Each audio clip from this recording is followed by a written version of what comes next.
If you've ever felt constantly tired, anxious for no reason, or like your sleep just isn't cutting it anymore, there's a surprising mineral that could be at the root of it all. That mineral, magnesium. It's involved in over 300 biochemical reactions in your body, including how you feel, how you sleep, how your muscles recover, and even how your brain fires up in the morning. But here's the twist. Not all magnesium supplements are the same. In fact, some can make things worse if you take the wrong kind. So in today's video, we're breaking it all down. Who really needs a magnesium supplement? Which type works best for what? The signs you're deficient, and the surprising risks if you're not careful. Stick around to the end because I'll reveal a magnesium myth that's still being passed around by doctors and why it might be sabotaging your health.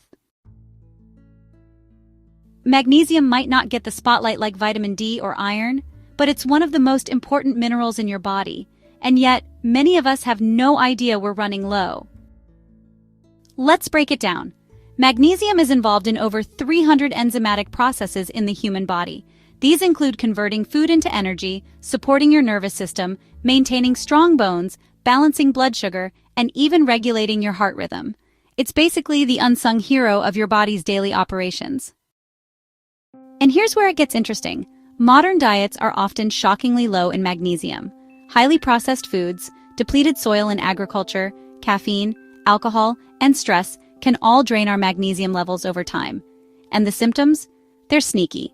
Mild magnesium deficiency often shows up as fatigue or low energy, poor sleep, anxiety or mood swings, muscle cramps or twitches, headaches, and high blood pressure. But because these symptoms are so common, magnesium deficiency is frequently overlooked or misdiagnosed. Even more surprising, research suggests up to 50% of people in the United States and United Kingdom aren't getting enough magnesium, and most of them don't even know it. So the question becomes, can a supplement help? Or are you already getting enough? Up next, we'll look at the groups most at risk for magnesium deficiency, and you might be surprised to find yourself on that list. So, who actually needs to take a magnesium supplement? You might be thinking, I eat pretty well. Surely I'm getting enough from food. But it's not that simple. Modern farming methods have left our soil depleted of minerals, which means even healthy foods like spinach or almonds may not pack the magnesium punch they used to. Add to that our fast-paced lifestyles, and a surprising number of people fall into the at-risk category. Let's look at some common groups that might need extra magnesium. First, people under chronic stress. When you're stressed, your body dumps magnesium through urine. The more stress, the more you lose. Next, athletes or people who sweat a lot. Magnesium is lost through sweat, and physical exertion increases your body's demand. Then there's older adults. As we age, our ability to absorb magnesium from food declines. Also, those with gut or kidney issues. Conditions like IBS, Crohn's disease, or diabetes can all impair magnesium absorption. People on certain medications may also be deficient. Diuretics, proton pump inhibitors, and even some antibiotics can deplete magnesium levels. Finally, heavy caffeine consumers or alcohol consumers. Both of these can cause the body to excrete more magnesium than usual. Still unsure? Some early warning signs of deficiency include poor sleep, frequent headaches, eye twitches, low energy, and even mild anxiety. If any of this sounds familiar, it might be worth paying closer attention. In the next section, we'll clear up the confusion around all those magnesium types, because yes, the one you pick absolutely matters. So, you're staring at a supplement aisle and see magnesium citrate, oxide, glycinate, threonate, malate. Which one do you choose? Here's the truth. Not all magnesium is created equal. Each type has different absorption rates and effects, and picking the wrong one can leave you frustrated or worse, running to the bathroom. Let's break down the most common forms. We'll start with magnesium citrate. It's one of the most popular forms out there. It's well absorbed and often used to support digestion or relieve constipation. But be warned, if you take too much, you may be sprinting for the toilet. Next, magnesium glycinate. This one's the chill one. Bound to the calming amino acid glycine, this form is ideal for sleep, anxiety, and relaxation. Plus, it's gentle on the stomach and doesn't have a laxative effect. Magnesium oxide is cheap and widely available, but it's poorly absorbed. It's often used in antacids and laxatives. You'd need a high dose to get meaningful magnesium benefits from it. Magnesium threonate. Now, that's the brain booster. This newer form is designed to cross the blood-brain barrier, which may support cognitive function, memory, and focus. It's a bit pricey, but definitely promising. And finally, magnesium malate. It's great for energy and muscle support. Some people with chronic fatigue or fibromyalgia really swear by it. Other forms like taurate for heart health or sulfate, which is used in Epsom salts, definitely have their place.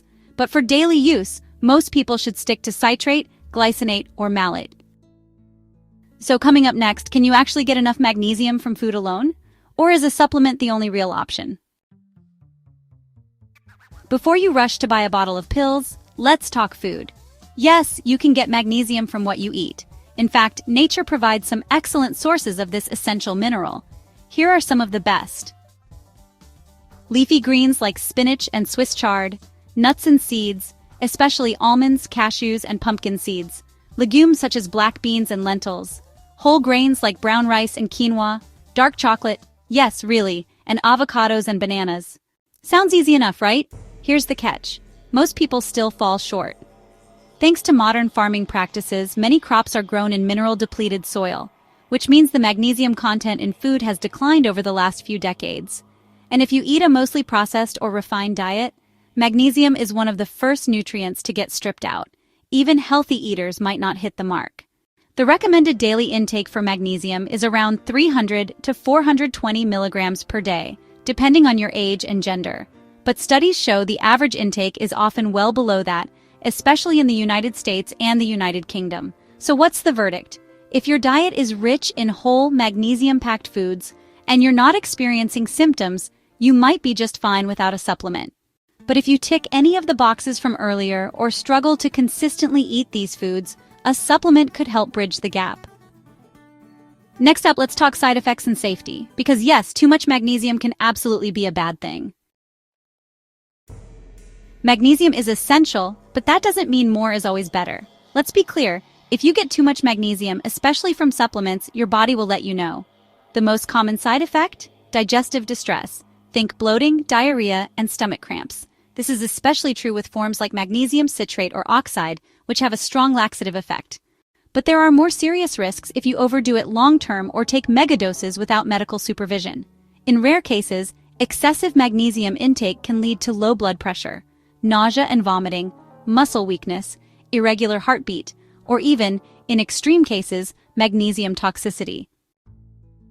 Now, this is mostly a risk for people with kidney problems, since healthy kidneys can usually flush out extra magnesium.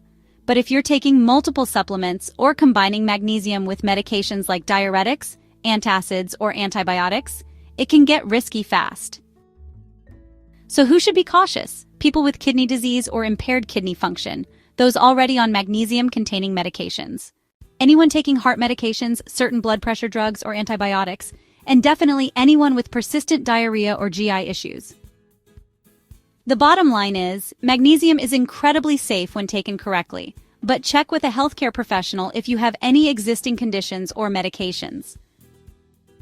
Coming up next, the most effective ways to take magnesium, what time, with what foods, and what to stack it with to make sure it actually works. You've chosen the right form of magnesium. Now how and when should you take it to get the most out of it? Let's start with timing. For most people, taking magnesium in the evening is ideal, especially forms like magnesium glycinate or threonate, which support relaxation and sleep. If your goal is better rest, take it 30 to 60 minutes before bed. If you're using magnesium for energy or muscle recovery, like malate or citrate, morning or post-workout might be better. It really depends on your goals. Next up, let's talk about whether you should take magnesium with or without food. Magnesium is generally better tolerated when taken with food, especially if you have a sensitive stomach. Some forms, like magnesium oxide or citrate, can be a bit harsh on an empty stomach and, well, may lead to a quick bathroom trip. Now let's talk stacking, pairing magnesium with other nutrients to boost its effects. Vitamin D helps your body absorb and regulate magnesium better. Vitamin B6 works synergistically with magnesium to support brain health and mood. And zinc is also crucial for cellular function, but you'll want to take it at a different time of day to avoid absorption competition. A quick tip here. Don't take magnesium at the exact same time as calcium or iron supplements, since they can compete for absorption in the gut. And remember, consistency beats megadosing. Stick to your routine daily and give it a few weeks. Many people notice subtle improvements in sleep, mood, and muscle recovery over time. Next, we're wrapping it all up with a final verdict. Should you actually be taking a magnesium supplement? So, after all of that, should you be taking a magnesium supplement? Here's the honest answer. It depends. If you eat a processed or restricted diet, experience regular stress or poor sleep, struggle with muscle cramps, fatigue, or low mood, or fall into one of the at-risk groups we talked about earlier, then yes, a high-quality magnesium supplement could make a real difference, especially if you're not consistently hitting the daily intake through food alone. But if you're generally healthy, eat a nutrient-rich diet, and aren't experiencing any warning signs, you might be doing just fine, and a supplement might not be necessary. Here's what to do next. First, start by looking at your diet. Are you regularly eating magnesium-rich foods like leafy greens, nuts, seeds, and legumes? Next, check your symptoms. Are you experiencing any of the red flags like sleep issues, tension headaches, low energy, or anxiety? And finally, if you decide to supplement, choose the right form, start low, and give your body time to adjust.